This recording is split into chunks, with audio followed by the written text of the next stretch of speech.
Hey guys, springtime is here and it's time to start thinking about your outdoor projects. Stick around because I'm going to show you how to make this large rolling planter.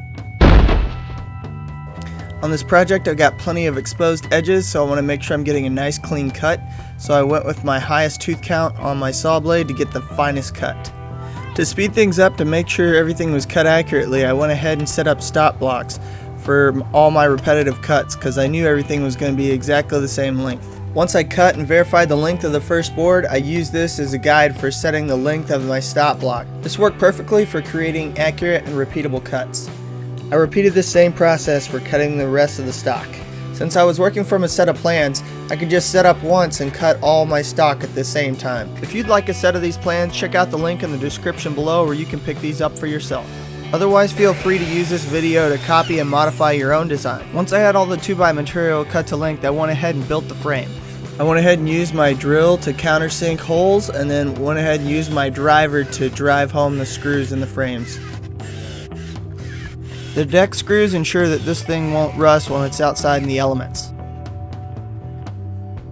Again, I used my miter saw to cut 1x material for the top and the bottom of the planters. Then I put the frames in place and started tying everything together.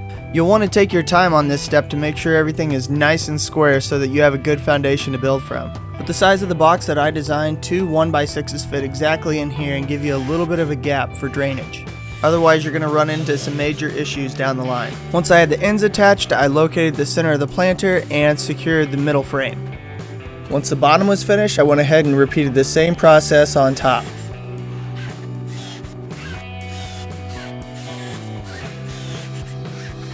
Next, it was time to do the exact same thing with the tongue and groove cedar. So again, I used the stop blocks to match everything up and cut it at its exact location. Cutting the tongue and groove proved to be pretty simple. There was only 2 lengths, just the sides and the end, and I cut each to length for the exact number I needed.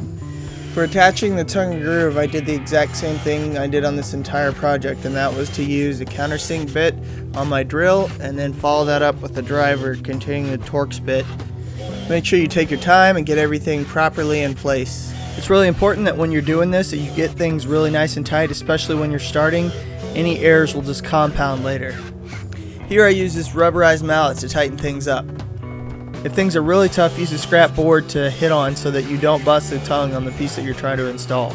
I also attached these to the middle frame from the inside. Got some cold weather moving in, so I want to make sure I get this sprayed and taken care of. So I moved it inside so I can work on this thing throughout the night and try and get this sucker done so that I can spray it tomorrow before the weather sets in. Here we go. The next thing I needed to do was to go ahead and mount the castors. I wanted to make sure that I had complete rotation all the way around without sticking out. And then I used galvanized washers and lag screws to make sure it didn't rust. One more quick little tip is you can use a piece of tape as a flag to act as a depth stop to know exactly how far down to drill for your lag screws. Once I had the castors on, it was time to flip everything over and get back to work. So once I had the tongue and groove all the way up to where the top platform was, I needed to go ahead and create supports for the inside corners. This will be what attaches the final couple pieces of tongue and groove. And then I took a couple of 2x4s, ripped them right in half, and gave myself some blocks for the inside corners. On this top corner, it's really important to make sure you get everything nice and square. So to do that, I put the corners in, clamped everything exactly into place, made sure everything lined up exactly where it needed to be.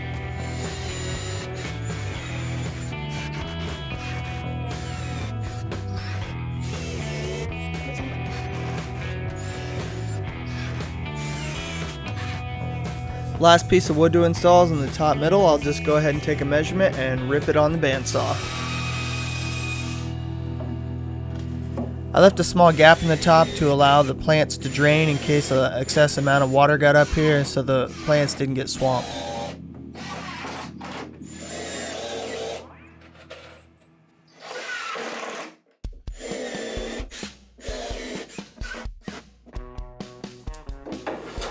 To clean the tongue off of the top of the planter box, I went ahead and used my hand plane. If you don't have a hand plane, you could go ahead and cut this off beforehand.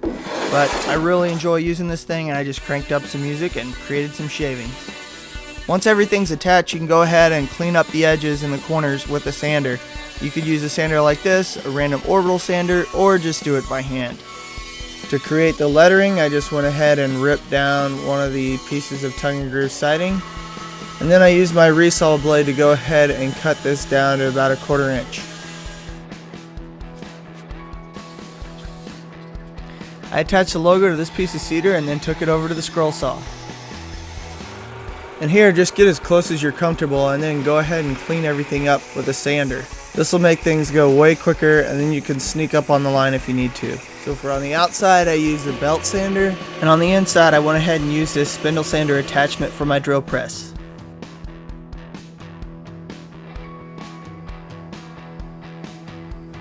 Once I had the letters cut out, I set them on a cinder block and torched them, giving it a natural look, which is really what this place is all about. I wanted to make sure that I kept the aesthetics of this whole setup consistent with the theme of the restaurant. This seemed the best way to go as opposed to painting or staining. It's a very natural method and looked great. When you're doing this, the letters will tend to curl up, so be careful not to overcook this. Keep the flame back and take it slow. You can always add a little more, but you cannot take it away once this thing's up in a ball of smoke. You really just want to char the outside here. You're not trying to bake it all the way through. Using a plastic wired brush, I went ahead and cleaned the scale off on the outside of these. This does take a little bit of the color away, but it also allows it to soak up the sealer better. Once you get the scale cleaned off the letters, go ahead and lay out exactly where the letters are going to be.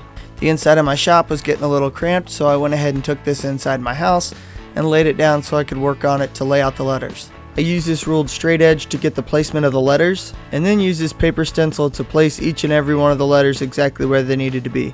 Next, I traced the corners of the individual letters, and then removed the paper template so it didn't get glued to the letters. So the Gorilla wood glue works really well for dry and clear, and that way it's a lot less noticeable if you've got any squeeze out. So in this situation, I didn't have a whole lot of opportunity to clean up excess squeeze out that might get out all over the place. So this stuff works really well and is a little less conspicuous in a situation like this. I wrapped this board in saran wrap so that I wouldn't have to worry about it getting stuck to the glue or to the letters. And now for the biggest benefit of being able to work on this thing while it's laying down is getting to use gravity clamps, otherwise known as cinder blocks. So something I've actually been using a lot of lately is one of these little at-home vinyl cutters. In this case, it's a Cricut Cutter. I've mostly been using it for cutting vinyls, which is great for stenciling, but it can cut a wide variety of thin materials that become really handy when you're trying to get some detailed computer-controlled design. I did the initial design for this in Inkscape, which is a free vector-based program much like Adobe Illustrator, and then I imported this into Cricut's web-based program that allowed me to send it to the machine for cutting. So I went ahead and used stencil vinyl here, cutting out the design, and then I used a knife to weed out the letters themselves. Then I used some transfer tape over the top to keep all the inside of the letters in the appropriate locations, and then transferred it to the planters. And once that was done, I went ahead and peeled off the transfer tape to leave me the exposed stencil for painting. I used acrylic paint here. It worked really well for not running or bleeding underneath the vinyl stencil.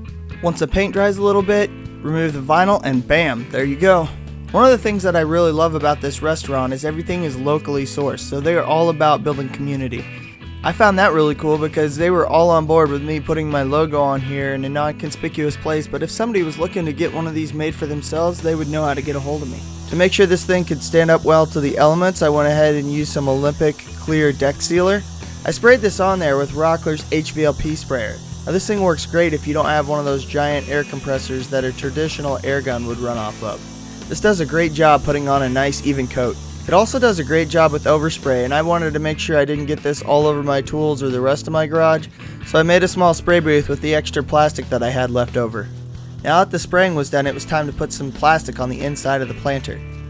Cedar does great on its own as far as rot resistance, but this will ensure that this thing lasts as long as it possibly can by separating the soil from the wood itself.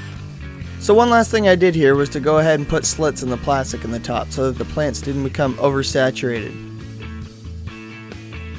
Finally, it was time to deliver these to our friends at CHOPCHOP. This ended up being a whole family affair because the kids were so excited seeing this thing go together and were really pumped to see it finished. It was also really nice to get out of the house because this is the first warm day we had had in a long time. So I'm totally pumped with the way these things turned out, and so are the customers, so that's awesome. But these things can be a little top heavy, so a word of warning here, I had one of these tip over in high winds. So what you're going to want to do is unscrew a couple of the boards from the end of the planter and slide in some 50-pound bags of sand. This makes the planters highly stable, and since then I've had zero issues. Guys, I couldn't be happier with the way these things turned out. They look awesome. A lot of people are really digging these things. If you guys are liking these videos, hit that subscribe button if you're new here. Also, hit that bell if you want to get a notification the next time I put out one of these videos. I've got a lot more awesome videos coming up. So stick around, stay tuned, stay safe, and thanks for watching, guys.